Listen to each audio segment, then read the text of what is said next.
problema cardíaco, manifestaciones de un problema coronario, manifestaciones de arritmia, manifestaciones de tromboembolismo pulmonar o sistémico. Obviamente que estas manifestaciones las vamos a chequear en las alteraciones a nivel del electrocardiograma, sobre todo en la onda ST. Entonces, bien, ¿qué es una miocardiopatía? Es una enfermedad difusa miocárdica no atribuible a sobrecarga de presión o volumen, como estábamos viendo hasta ahora, ni a pérdida segmentaria de la función muscular por lesión isquémica. Sin embargo, es una enfermedad difusa que afecta al miocardio. A diferencia, por ejemplo, de una lesión isquémica que afecta una pequeña parte del miocardio, dependiendo de la coronaria que esté alterada, que esté obstruida. En una miocardiopatía, generalmente es todo el miocardio, todo el corazón que es afectado. ¿Sí? A diferencia de enfermedades como hemos ido viendo de insuficiencias, valvulopatías, arritmias, etcétera, que producen sobrecargas y presión, en esta enfermedad se produce una enfermedad difusa a nivel del miocardio. Bien, ustedes pueden ver que hay tres tipos de miocardiopatías según esta figura, como ustedes están viendo. Puede ser una miocardiopatía dilatada, donde hay una función anormal del bombeo sistólico, porque como ustedes ven, el corazón en la figura, el corazón está agrandado y obviamente que la sístole, el bombeo sistólico no va a ser, no va a ser el adecuado, ¿no es cierto? Entonces vean ustedes que las cavidades están dilatadas, aumentadas.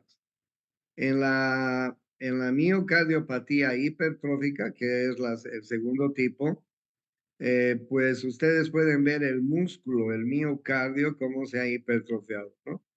Aquí hay un trastorno por la distensibilidad reducida. Claro, comparen la hipertrófica con la dilatada. En la dilatada la cavidad está grande, muy agrandada.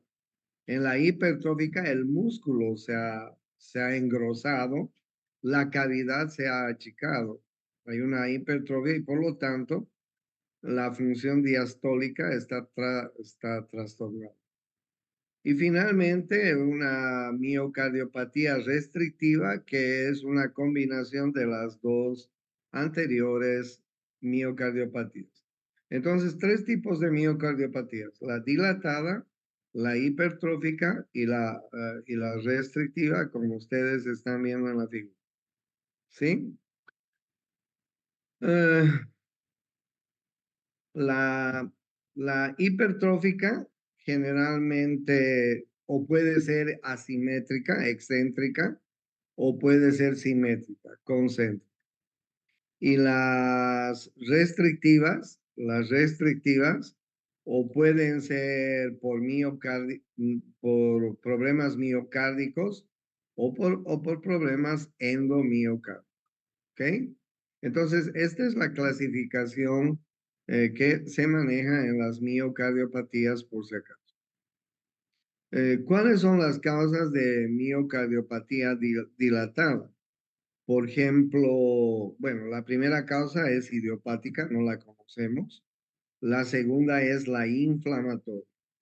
La tercera es tóxica y la cuarta es metabólica. Mire, miocardiopatía dilatada, causas de miocardiopatía dilatada. La primera causa es idiopática, puede ser por varias causas a la vez, así como la hipertensión primaria, como la hipertensión idiopática, de la misma manera. La inflamatoria puede ser por problemas infecciosos, ¿sí?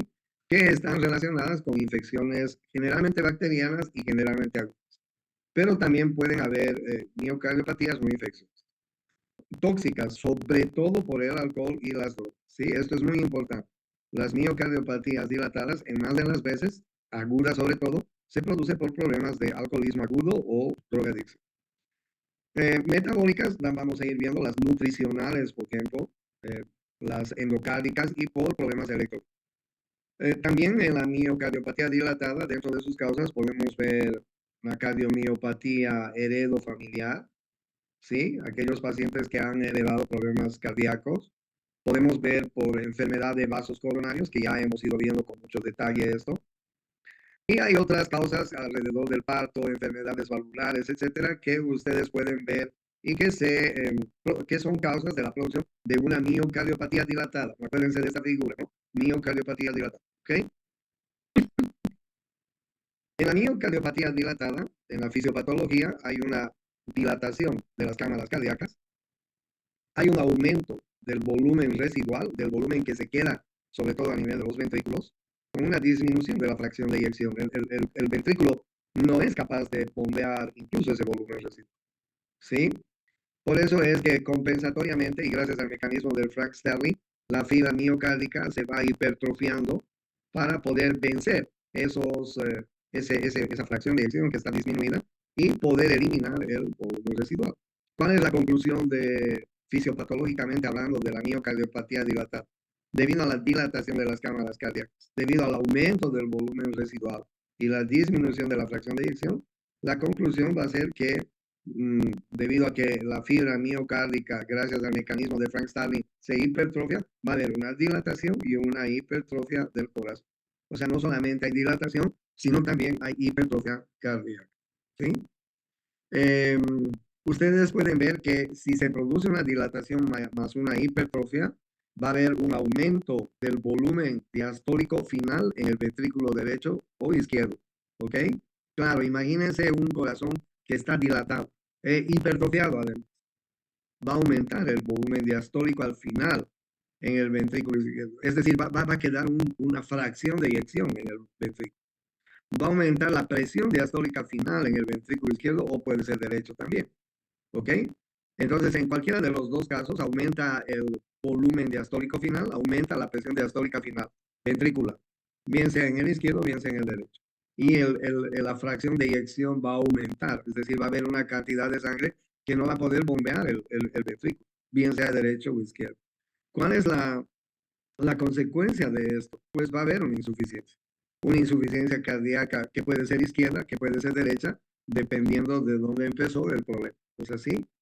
Entonces, como ustedes están viendo, estas, estas consecuencias que les estoy mostrando van a producir una disminución del gasto cardíaco, van a producir una disminución de la tasa de filtración glomerular y pues un aumento de la reabsorción de sodio y retención de líquidos. Por lo tanto, aumenta la volemia. Eh, Esa es la consecuencia de una miocardiopatía dilatada.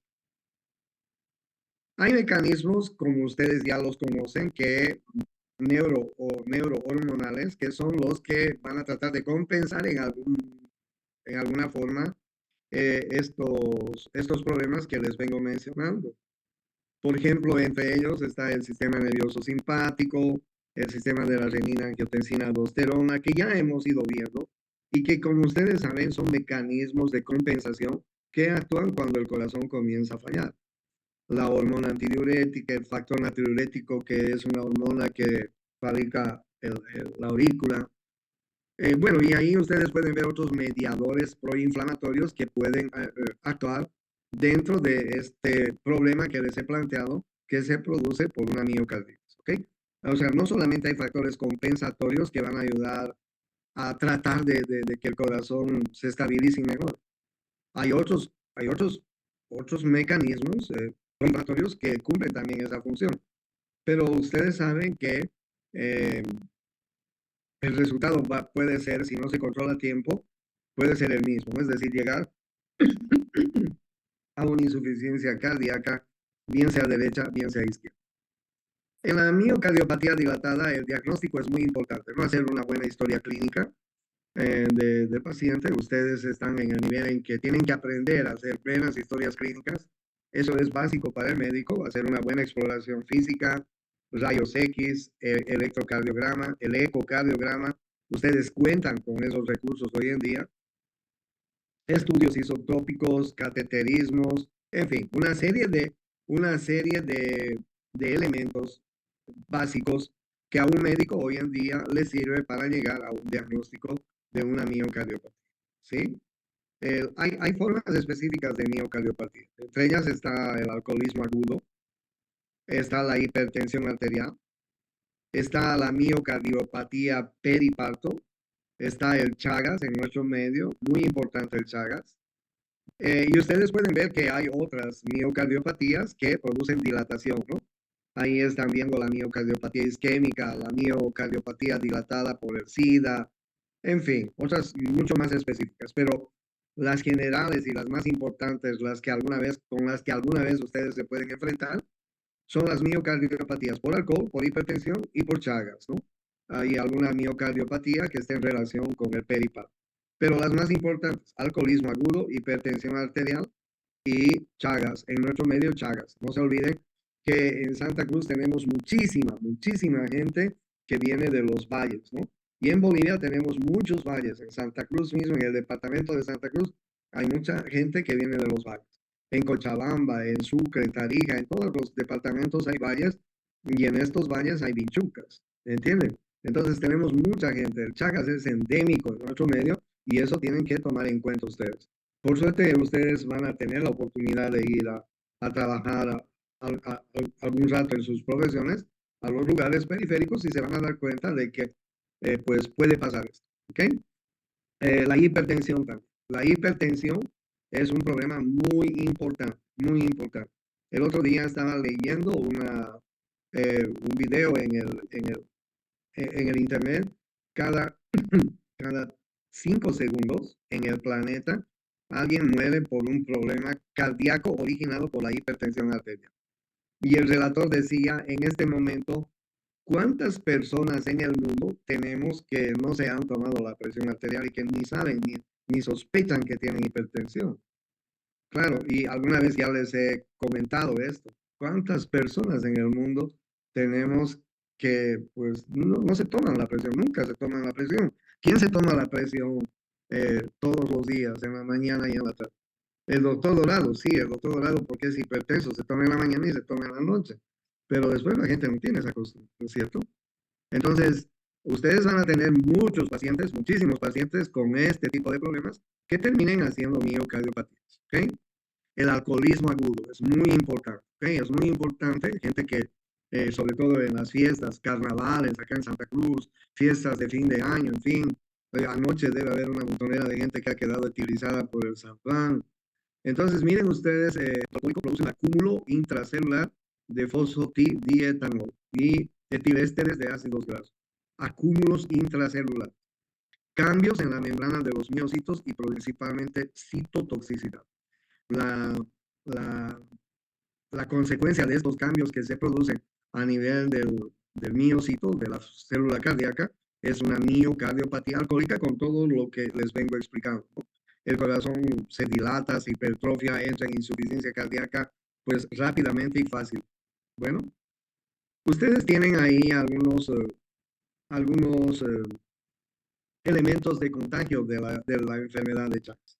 Sí, obviamente que entre ellos eh, la vinchuca, ¿no? Y el proceso de contagio que produce la vinchuca, como ustedes saben, la vinchuca pica a una persona infectada, después deyecta en el mismo lugar, se produce una reacción alérgica y a través de esa reacción alérgica se introduce el parásito, el tripanosoma.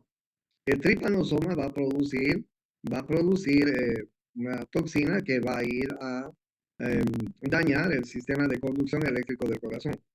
Pero además de ese que es la vía de contagio clásica, como ustedes están viendo, hay vías de contagio que son también comunes. Por ejemplo, la vía perinatal o placentaria, si quieren. Pueden ser accidentes de laboratorio, transfusiones de sangre a través de jeringas contaminadas. Incluso últimamente han descubierto que muchos refrescos de frutas que crecen en el bosque y que son muy comunes, sobre todo en Beni, en Pando, descubrieron que algunos jugos de frutas silvestres pueden producir o están contaminados por el triatono. Entonces, Antes pensábamos que solamente era a través de la picadura del bicho, pero no es así. ¿Ok? Hay muchas otras formas. Entonces, bien, ¿cuál es la fisiopatología de la miocardiopatía chagásica? Hay una agresión parasitaria en el organismo, se producen lesiones microvasculares, alteraciones inmunológicas, alteraciones del sistema nervioso autónomo, alteraciones del sistema de conducción eléctrico del corazón. ¿Sí?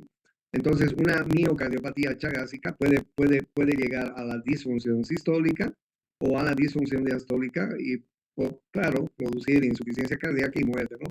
Claro que como ustedes ven en la figura, esto no es agudo. La evolución de la miocardiopatía chagásica no es de un día para otro. Esta es una evolución en años, más o menos entre 15 a 20 años, que los chagásicos pueden terminar con insuficiencias cardíacas graves y muerte. Eso es lo que tenemos que tomar en cuenta. Entonces, bien, ustedes pueden ver en este cuadro una evaluación diagnóstica y terapéutica de la miocardiopatía chagásica que es endémica en Bolivia. Ustedes vean que hay 4 grados de miocardiopatía chagásica, eh, A, B, C, D. Ustedes pueden ver que en el grado A, el electrocardiograma, el tamaño cardíaco, la fracción de eyección, y según el NIHA, hay clase 1 de insuficiencia cardíaca, o sea, casi nada.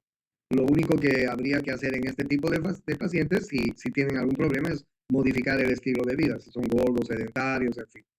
Pero ya a partir de la clase B, ustedes vean cómo B, C y D ya hay alteraciones a nivel de electrocardiograma, a nivel del tamaño cardíaco, en la fracción de eyección y sucesivamente ustedes pueden ver cómo va cambiando eh, la evolución de una miocardiopatía chagásica hasta llegar al grado D.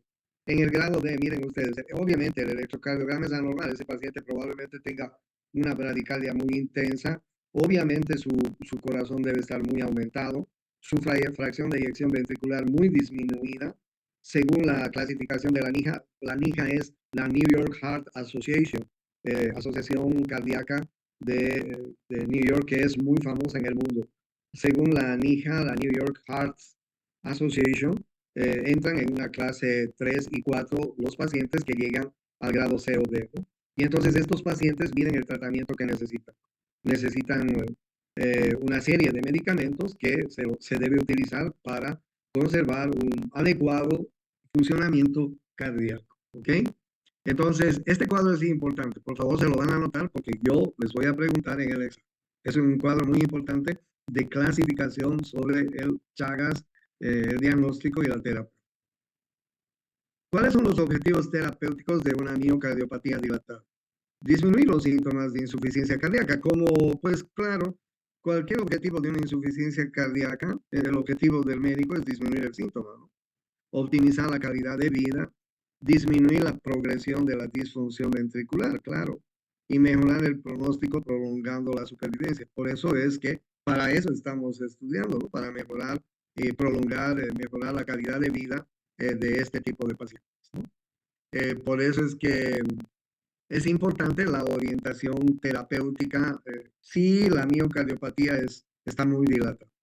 El reposo, la terapia vasodilatadora a través de nitritos, inhibidores IECAS o IECAS, inotrópicos, aminas simpático-miméticas como la dopamina, la dobutamina, terapia oral con anticoagulantes, en fin, todos estos medicamentos son los que podemos utilizar y obviamente dentro de ellos está el reposo relativo, el ejercicio, la dieta, el cambio de estilo de vida, etcétera, ¿no?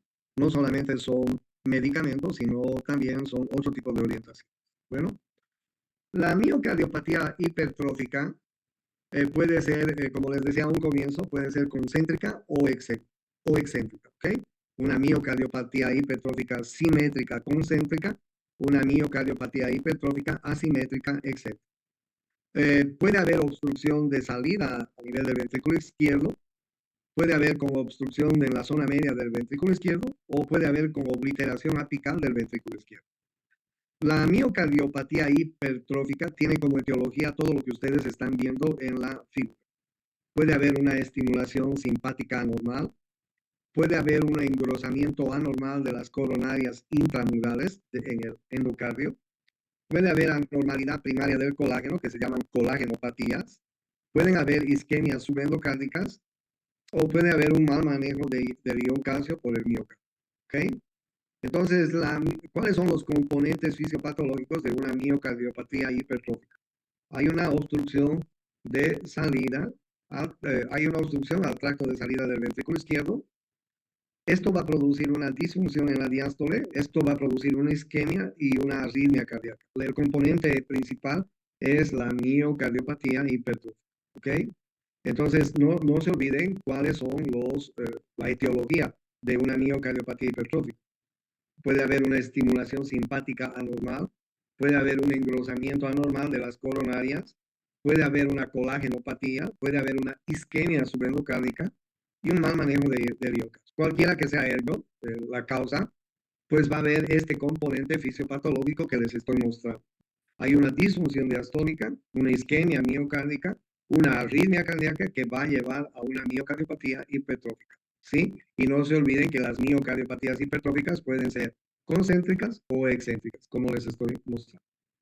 Bueno, entonces bien, cuando hay una miocardiopatía hipertrófica, la función sistólica está aumentada, aumenta la contractilidad, aumenta el gasto cardíaco, aumenta la fracción de eyección en el ventrículo izquierdo. ¿Sí? Y miren ustedes cómo va a ir disminuyendo la función diastólica, la distensibilidad, el volumen diastólico al final en el ventrículo derecho o izquierdo, dependiendo de qué corazón. Y va a aumentar la presión diastólica al final en el ventrículo. ¿Sí? Al final se va a producir una contracción más potente, pero fíjense, el volumen diastólico final está disminuido, eso es muy importante. Como el volumen diastólico final en el ventrículo está disminuido, obviamente que el corazón va a tratar de compensar, ¿no? Aumentando la función sistólica, aumentando la contractilidad, aumentando el gasto cardíaco y la fracción de eyección. Claro, para poder bombear una cantidad de sangre que no le va a llegar nunca, que está disminuida. Por eso es que al aumentar la función sistólica, la contractilidad, el gasto cardíaco y la fracción de eyección, va a aumentar también la presión diastólica al final en el ventrículo. ¿Sí? Finalmente, la consecuencia de toda esta fisiopatología que les estoy mostrando es la miocardiopatía hipertrófica, ¿no? Hay una obstrucción en el flujo de salida, bien sea en el ventrículo izquierdo, bien sea en el ventrículo derecho. Claro, la causa de esta obstrucción en el flujo de salida es la disminución del volumen diastólico final en el ventrículo, bien sea izquierdo o derecho. Esa es la causa. Bueno, ¿cuáles son los objetivos terapéuticos en una miocardiopatía hipertrófica? Mejorar la obstrucción al flujo de salida, mejorar el trabajo del ventrículo izquierdo. Si se han producido arritmias, pues supresión de las arritmias. Hay que prevenir la muerte súbita y tratar las complicaciones más importantes como el tromboembolismo pulmonar, la endocarditis, que son complicaciones importantes que pueden llevarnos a una miocardiopatía hipertrófica. ¿Ok? Esa es en cuanto a la miocardiopatía hipertrófica. Veamos las miocardiopatías restrictivas. Las miocardiopatías restrictivas, como ustedes están viendo, pueden tener como causas miocárdicas y endomiocárdica. Y dentro de las miocárdicas, ustedes vean que hay enfermedades cardíacas, miocárdicas, raras, por cierto, como ustedes ven, que pueden producir miocardiopatía restrictiva y endomiocardiopatías, ¿no? Ahí ustedes pueden ver fibrosis endomiocárdica, síndrome carcinoide, cáncer metastásico, en fin, todas las causas de una miocardiopatía restrictiva son enfermedades raras de, de, de mucha especialidad, si ustedes quieren. No son vistas generalmente ni perseguidas. A diferencia del resto, las miocardiopatías restrictivas son de mucha especialidad. ¿Okay? Bueno, sin embargo, en la miocardiopatía restrictiva hay una restricción diastólica al llenado ventricular y esto va a producir consecuencias como disminución de la distensibilidad en el ventrículo izquierdo, disminución en el volumen latido, aumento de la presión en la aurícula derecha, aumento de la presión aurícula izquierda, taquicardia compensatoria, en fin. ¿Ok? Ustedes tienen acá un cuadro interesante de la hemodinámica de las miocardiopatías que también me gustaría que lo tomen en cuenta, que le saquen una foto, porque este cuadro es importante. Ahí ustedes tienen las diferentes miocardiopatías que les he hablado hoy día, la dilatada, la hipertrófica y la restrictiva, ¿sí? Miren ustedes, por ejemplo, si hablamos del gasto cardíaco, si hablamos del volumen latido, si hablamos de la presión diastólica final, al final en el ventrículo, si hablamos de la fracción de eyección y si hablamos del tamaño de la cavidad, ustedes pueden ir comparando en este cuadro importante cómo va cambiando y alterándose la hemodinámica del corazón, tanto en la miocardiopatía dilatada, en la hipertrófica y en la restrictiva. Este cuadro es súper importante para que ustedes puedan comprender la hemodinámica que se produce en el corazón cuando tenemos una miocardiopatía dilatada, hipertrófica o restrictiva. Y este cuadro es básico para el examen con respecto a este tema. ¿Okay? Ustedes tienen que aprender cómo se altera la hemodinámica en las diferentes miocardiopatías. Gasto cardíaco, el volumen latido, la presión diastólica final en el ventrículo, la fracción de eyección, etcétera, etcétera, todo lo que les estoy mostrando. Y ustedes pueden ir viendo y comparando además y chequeando en el libro cómo hay diferencias entre una miocardiopatía dilatada y una hipertrófica, que son las que vamos a ver. Porque les decía, las restrictivas son de mucha especialidad, pero normalmente el médico general se va a encontrar con una miocardiopatía dilatada, una miocardiopatía hipertrófica, se va a encontrar en su vida profesional con esas miocardiopatías. Y entonces vean ustedes cómo la hemodinámica va cambiando y la diferencia del gasto cardíaco, por ejemplo, entre cuando hay una miocardiopatía dilatada y una hipertrófica, por ejemplo, o del volumen latido, o de la presión diastólica al final en el ventrículo. Miren ustedes cómo son totalmente diferentes, ¿no? Y eso nos va a ayudar a que lleguemos a un diagnóstico adecuado, porque si esta hemodinámica está cambiada, de acuerdo a estos parámetros que les estoy mostrando, nosotros vamos a llegar a un diagnóstico adecuado. Podemos concluir que la miocardiopatía que estamos tratando es una miocardiopatía dilatada o una hipertrófica, ¿no? Ya les he dicho que las restrictivas son rarezas de mucha especialidad. Bueno, entonces eso les quería mostrar hoy día, las miocardiopatías que se producen en el corazón. El último cuadro, no se van a olvidar, es muy importante.